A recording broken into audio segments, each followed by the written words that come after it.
Summer brings with it the end of the school year and the beginning of the vacation season. Many of you will be spending some of that time on New Jersey's many miles of beaches. When people think of the Jersey Shore, they think of fun, sun, surf, and sand. Part of that shore experience is Jersey Fresh seafood, provided to us by fisheries all along Jersey's coastlines. These coastal areas are also home to some interesting native plant species that are part of a unique ecosystem. This special environment creates challenges for gardeners trying to establish shore landscapes. So on today's show, we are going to provide some solutions to those challenges and get some advice from the experts.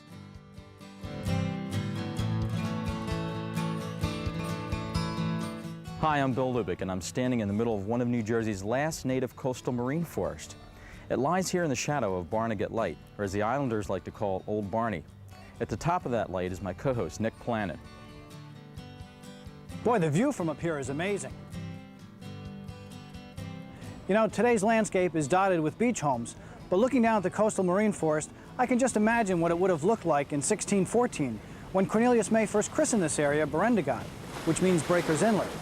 Back then, vast amounts of coastal marine forest covered the barrier islands of the East Coast. Luckily for us, part of what was has been preserved here on Long Beach Island. Let's go meet up with Bill Lubick and we'll talk about some of the native species of that forest. Hey, Bill. Hey, Nick. Wow, what a great shirt. Thanks. Looks like you had a moment of weakness at a yard sale like me. Guess so, huh? I thought you were going to spend the rest of the day up there at the light. You know, you really could. You get such a great eagle's eye view of all the sights of the shore from up there. Sure. What sights were you looking at? Well, the coastal marine forest, of course. Oh, of course. You know, speaking of sights, there's some great plants. Why don't we take a look at them here? All right, that sounds good. Now, while we do that, why don't you visit with Diane Bennett, park naturalist. She'll discuss some native plant species at Island Beach State Park. Island Beach State Park is a phenomenal area to study native and naturalized plants. We have 9 plant communities in a very small area. The areas that begin with the primary dunes are an amazing plant community in themselves. And then we have areas such as the thicket, which is where I'm standing now. And as you can see, this is a lush, rich, thick area of vegetation, one that probably you would not expect at a barrier beach. Here we have plants such as the holly, the red cedars, the bayberries. We even have plants, the cactus, the prickly pear cactus right over here that is now in bloom. A phenomenal example of what we have here at the park. From the thickets, you go into areas such as the freshwater wetlands that has the hibiscus and beautiful flowering plants in itself. Now we'd like you to take a little closer look at what is here at the park. A significant plant of the back dune area is beach heather. It is botanically known as Hudsonia tomentosa. It is a plant that you would usually find growing as a monocultural stand, which means it is the only plant in this area. Around Memorial Day, you would see this plant covered with a fantastic, spectacular yellow golden flower. It flowers only for a few days. Now this area is very sensitive to foot traffic, so please appreciate it from a distance. The bayberry is a very significant plant of the secondary dune community. Botanically, it is known as Myrica pennsylvanica. This plant helps stabilize the area. It also provides food for the birds. Historically, it was used to produce candles. The berries would ripen in the fall, and they would gather about 5 gallons of these berries to produce 1 aromatic candle. The American holly, botanically known as Ilex opaca, is one of the very well-established trees here at Island Beach. The American holly is our only native broadleaf, fully evergreen plant that we have. The pruning is done naturally. The wind and the salt spray makes it into this beautiful conal shape. It is one of the very few trees that is actually able to reach this particular height and is also naturally pruned by the wind and the salt spray. Here we have the red cedar.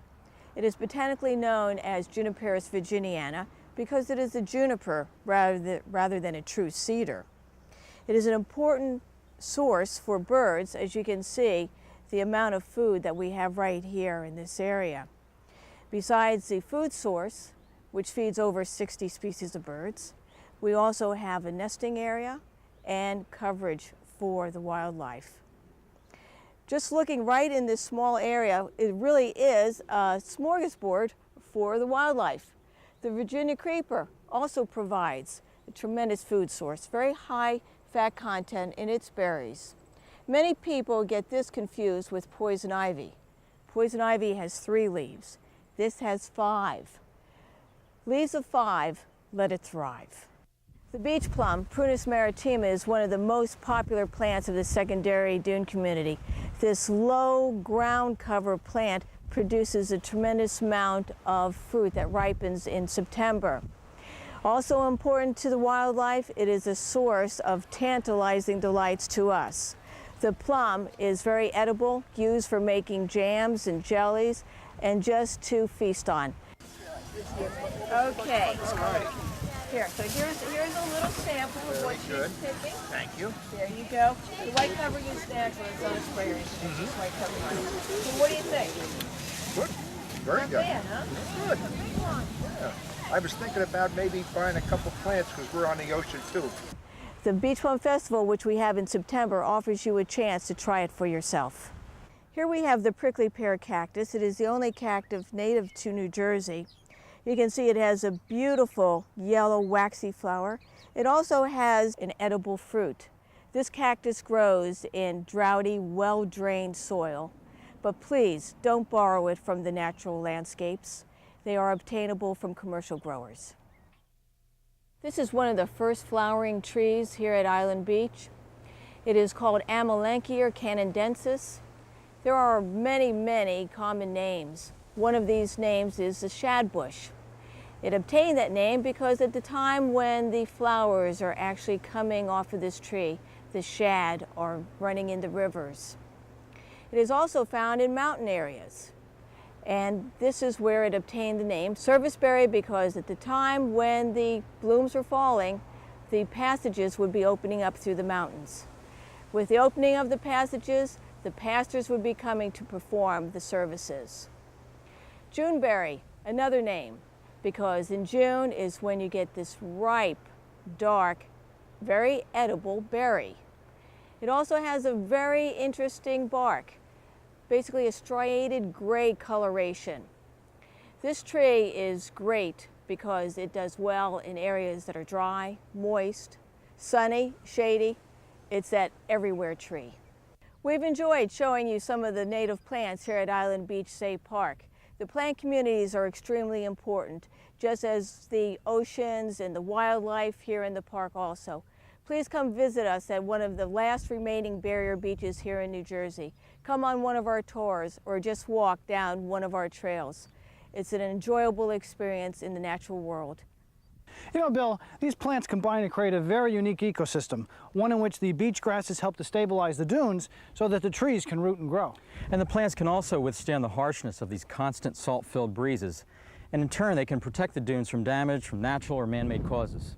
The United States Department of Agriculture has a research center in Swayton, New Jersey, and part of their mission is to propagate native plant species suitable for beach stabilization projects that help protect local ecologies. Hello, my name's Chris Miller. I'm a regional plant materials specialist, and we're here at the Cape May Plant Materials Center, which is operated by the U.S. Department of Agriculture Natural Resources Conservation Service. This facility was authorized by Congress in the mid-1960s in response to the Easter nor'easter of 1962, which caused millions of dollars in damage along the New Jersey coast.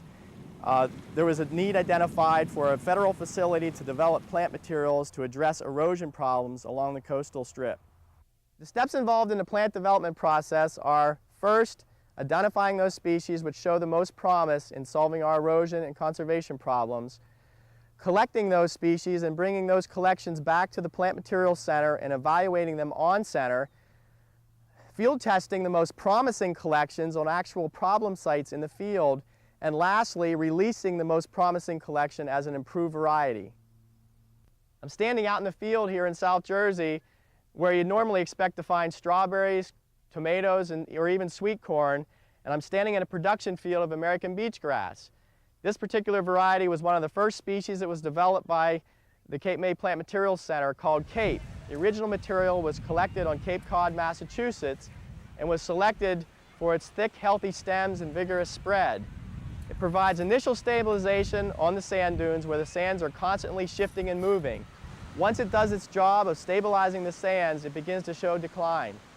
This is another grass that has utility on the sand dune. It's called coastal panic grass. The variety name is Atlantic, and it's typically seeded between rows of beach grass on the sand dune. It takes a lot longer to become established than the American beach grass, but provides longer term cover. Therefore, it needs to be an important component in any dune planting.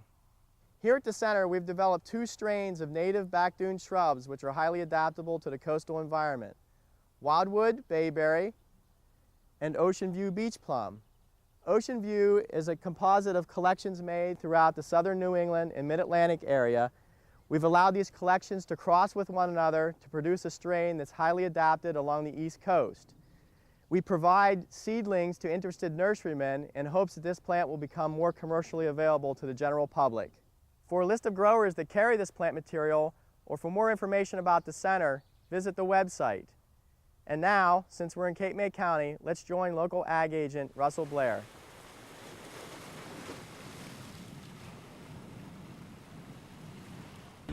I'm Russell Blair, and I'm the County Agricultural Agent for Rutgers Cooperative Extension of Cape May County. My office receives the most requests for information on the topic of what plants can I grow at the shore. You see, we have a large transient population that resides for most of the year in other areas. People come from places like Pennsylvania, New York, and Canada and would like to bring plants from their yards back home to grow at the shore. But of course, in most instances, it just doesn't work out because the shore is vastly unlike most areas in horticultural terms. By understanding the microclimates here, you can help to select the best plant for the right location. If you're located on the barrier island, there are basically 3 different areas to consider. Homes facing the ocean receive the greatest exposure to salt sprays, so plants selected for this location will need to be salt tolerant. Also, the drying winds can carry plenty of sand. Obviously, you're not permitted to plant on the protected dune, but if there is space available, American beach grass or rugosa rose would be good selections. Landscapes located in the center of the barrier island have the most protection from drying winds because they are surrounded by homes and trees.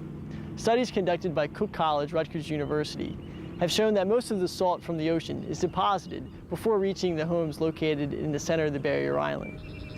A greater variety of plant material can be grown in the milder conditions that persist here. I would suggest, rather than planting a spring flowering shrub, try planting a summer flowering shrub like hydrangea, so that you'll be here to enjoy the floral display in the middle of the summer. Homes on the bayside receive the greatest protection from salt sprays. However, their properties are also most prone to seasonal tidal flooding. This will need to be considered when selecting plants for this location.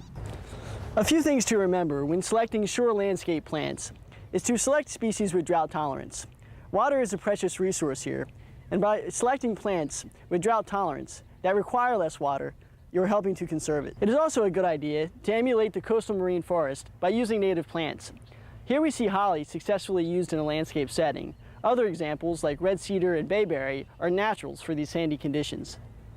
Rugosa rose is not a native, but has been naturalized since its suspected arrival from a shipwreck in 1849. Its flowers can be rose, purple, or white, but by winter it does get covered in outstanding rose hips, also called sea tomatoes. I highly recommend this plant for most shore locations because of its salt tolerance. Another great plant selection is yarrow. It has feathery foliage and is a hardy perennial. The native species has white flowers. However, there are commercial cultivars available in both orange and red flowers. Yucca is common in many landscapes and is great because of its drought tolerance. Tall flower stalks emerge in June and present masses of gorgeous white flowers. Some maintenance is required to keep the plant neat looking. Simply remove the spent flower stalks and dead blades when necessary.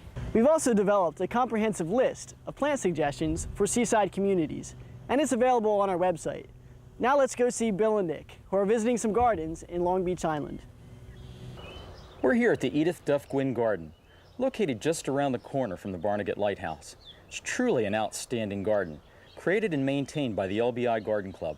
This magnificent garden is located on the grounds of the Barnegat Light Museum. And what I especially like is how they've incorporated so many great landscape design elements into such a small space. Why don't we go take a closer look? And the native pines and the cedars surround the garden, offering protection to the other plants from the salty sea breezes. Plant materials are used to outline the edges of paths and gardens. This helps to define garden areas with a softer transition than the common sharp landscape edging that we often see.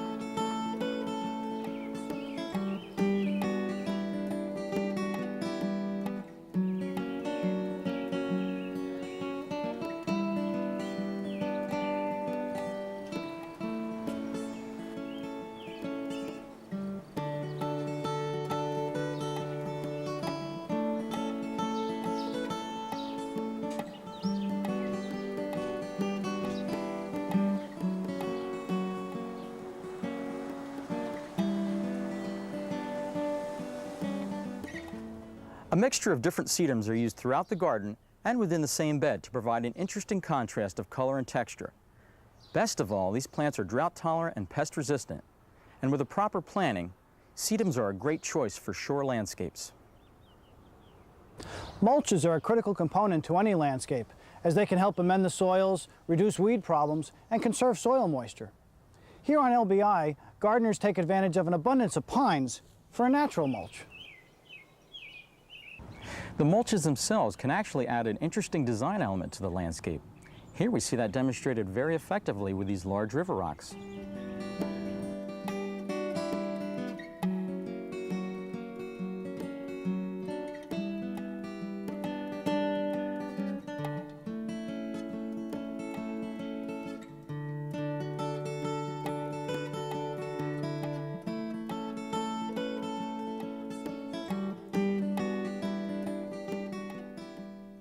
Now we know why this garden won the 2000 Community Greening Award from the Pennsylvania Horticultural Society.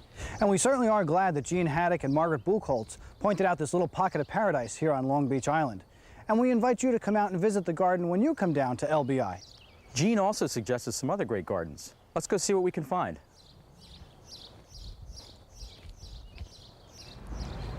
Hi, I'm Peggy Wilkins. This is Harvey Cedars, New Jersey on Long Beach Island. I'm a member of the Long Beach Island Garden Club, and I've been a member 3 years, and that's how old this garden is. Why don't you let me take you on a tour of my garden? One of the things gardeners like to know is there a theme in the garden? My theme is whimsy, and the color is yellow. I like to use the color yellow. It's sunny and cheerful, and it makes people smile. One of the things I like to do in my garden is use things that people don't expect as planters, such as the sawhorse. I put a window box there with impatiens, ivy, and lobelia. Another thing I like to do in my garden is have something where you least expect it, such as my fairy having a cup of tea. As you can see, part of the pleasure of having a lovely garden is having nice dinner parties. We can feast on the food and feast our eyes on the garden. That's just the beginning of the fun we have. One of the things that never ceases to amaze me is how much people love to see bears having a tea party. They always stop and it makes them smile. One of the reasons I joined the garden club is they practice safe gardening. Down here we have people that use weed killer on their pebbles and fertilizer on the grass, which runs right into the bay, which kills the crabs, the fish, and makes algae bloom come. It's important for all of us that we maintain a safe bay. If you have any questions about gardening, you can contact our garden club or your local cooperative extension. Another thing that's common on Long Beach Island is flooding. Where I used to live, it was quite prevalent, and I carried hip boots in my car.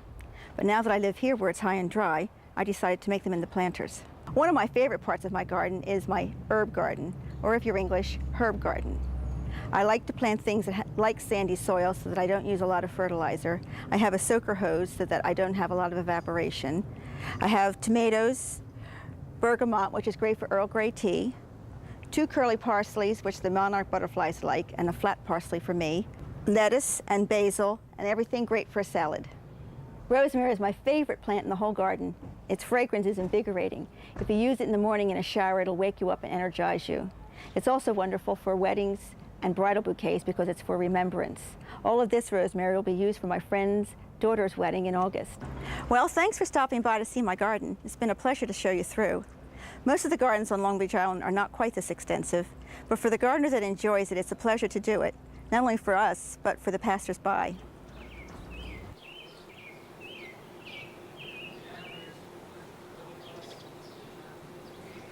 One of the gardens we were told we couldn't miss was here at the home at Margaret Buchholz, editor of the Beachcomber and member of the Long Beach Island Garden Club. And as you can see, this is a very creative garden with effective use of perennials that range in age from 1 to 10 years old. These plants require a little bit more work in the shore area, but as you can see, it's well worth it.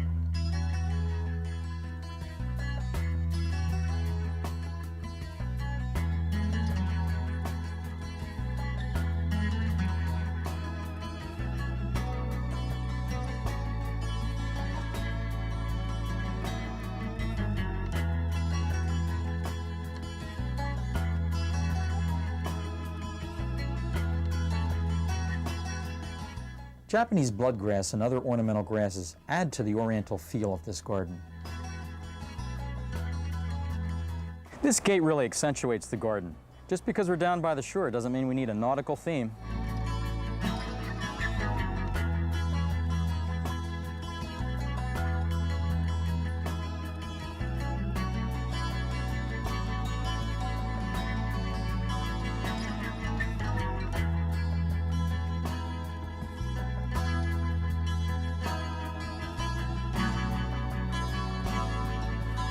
The garden continues all the way to the bay with this appropriate usage of American beach grass. You know, spending all this time down the shore and visiting gardens has really gotten me in the mood for some Jersey fresh clams. For more information on our seafood industry, let's go to our marine extension agent, Jeff Flimlin.